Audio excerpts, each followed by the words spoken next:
I think it's very how right-wingers pretend to be about small government and freedom until it comes to women.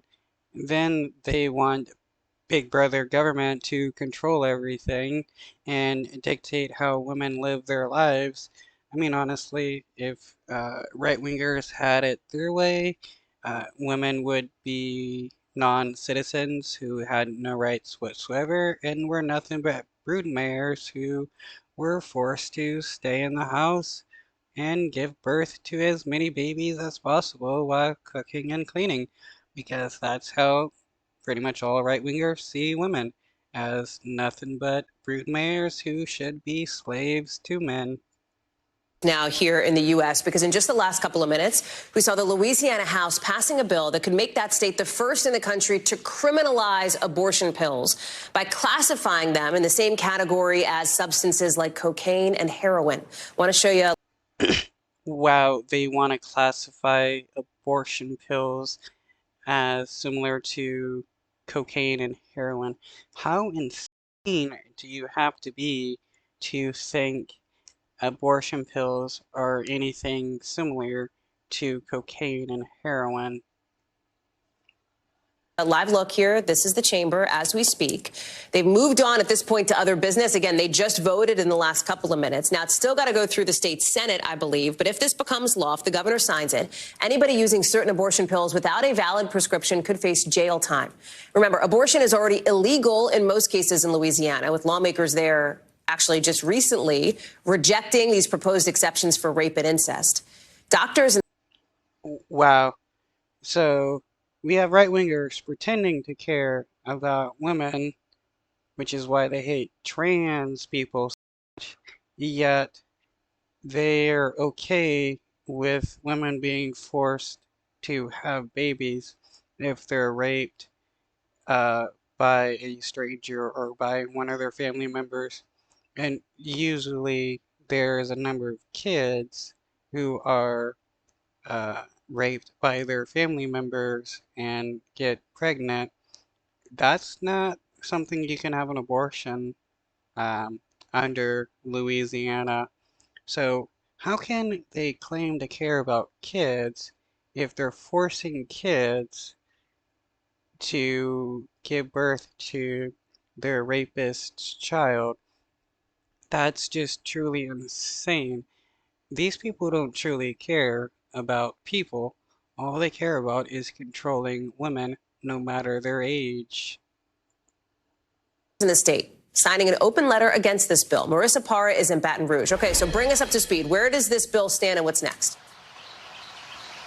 Hey, Hallie, so you were correct. So we heard some back and forth, and it is officially passed in the House, but it is not going to the governor's desk quite yet. It has to go back to the Senate, and we have already seen this has been pretty unpredictable in terms of timing. We thought that what we saw today, we would see yesterday. So this is politics. It doesn't always move in the timeline you think it's going to, and so we will see what happens. It's honestly insane to think that uh, kids who are raped by their family shouldn't have access to abortion, uh, since a lot of right-wingers want to claim they're too young to understand, but they're what, old enough to have a child? I mean, there's like, preteens and stuff that are impregnated by rape, and they think that these kids should be forced to have a child. That's, if you believe that, you're truly insane, and you definitely shouldn't have any position of power in society. When it goes back to the Senate, but I'll tell you, it is expected to pass. We saw it passed pretty overwhelmingly in the House, and we expected to do so in the Senate.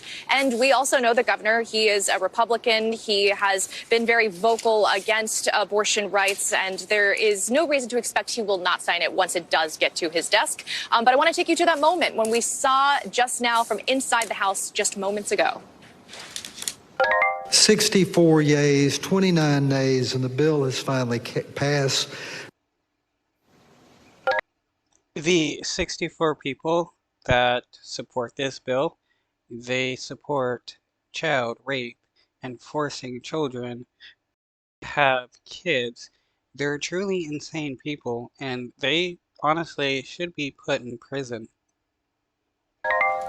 So 64 yeas, 29 yeas. Like we said, it passed overwhelmingly in the House. And I want to take you to what we heard in our interview with State Senator Thomas Presley. This is the senator who authored this bill, and I will explain his original intentions when he authored it on the other side of it. But first, take a listen. For me, that was unacceptable. I felt like it was not enough. It did not fit the crime of trying to kill his unborn baby and doing so against his wife's knowledge, which also caused significant health problems for my sister. Yeah, who cares what that man wants in this situation? If a woman doesn't want a fetus, she doesn't have to have a fetus.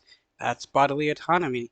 I mean, it would be like thinking you could force a person to donate blood or an organ in order to keep another person alive. You're not allowed to do that. In order to like donate an organ, you have to give express permission to have your organs used to be donated, which means that dead people have a lot more rights than living women in a large part of America. And that is truly insane to think that dead people have more rights than women.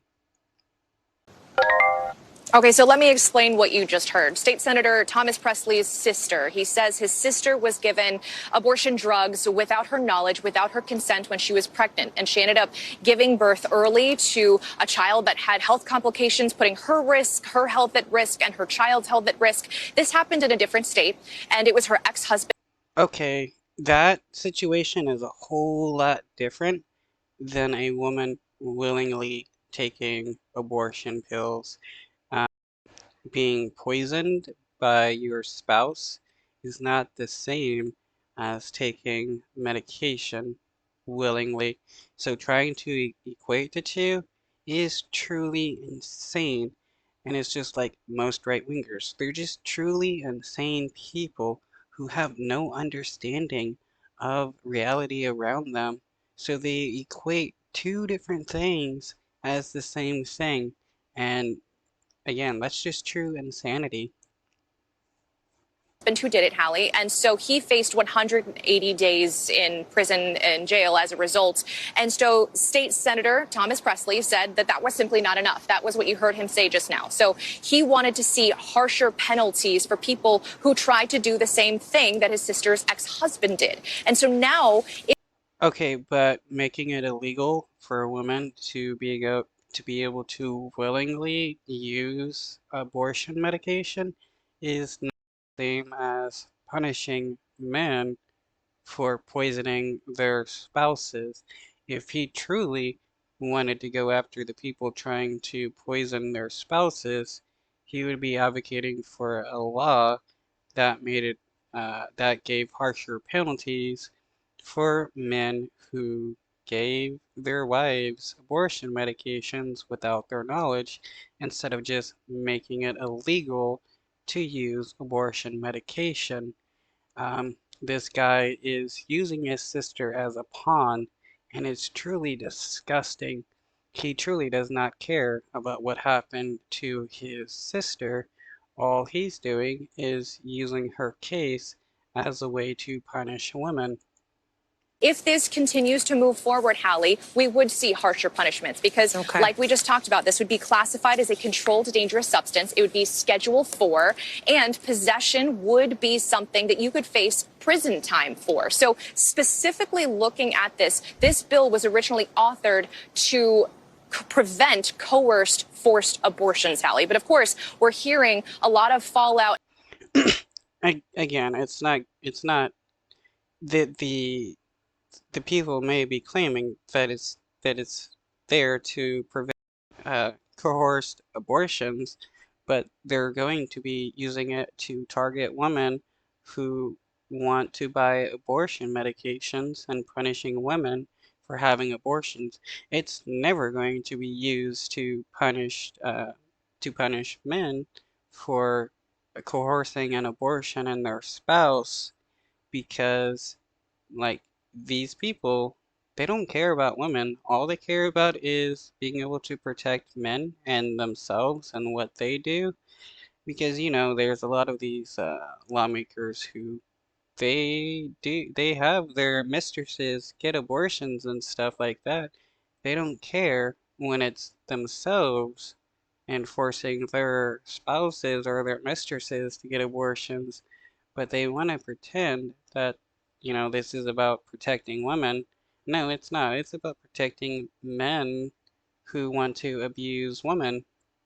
And criticism from people on, who are for abortion rights and also physicians and